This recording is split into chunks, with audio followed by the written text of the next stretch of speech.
Ừ. Không, có một thằng trước mà. Cho một thằng đi trước giới thiệu đi. Đây cơ mà. Đây thì nó lên ăn có để cưới. Anh cho mình được vui ra.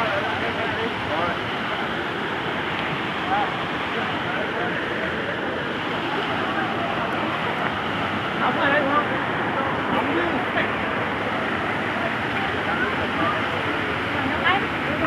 Đi lên đấy không?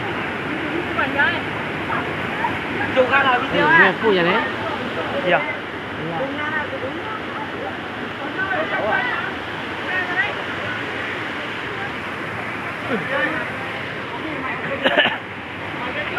Ây da. Một cái thôi. 3 cái rồi. Đi nó lấy 100 cái như nhau. Ba của anh như ảnh nào nó đè đè thì dưới ảnh đấy. Mù ảnh tự nhiên là xấu.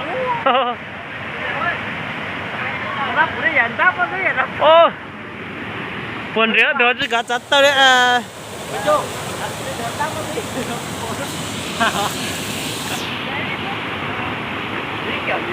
Đi cẩn thận trượt chân nhá, trượt chân là tàn luôn đấy đúng không? Đường này luôn, đến rồi, đi được, đã đến rồi. Phát đến khăn nữa rồi. Phát đến khăn nữa rồi.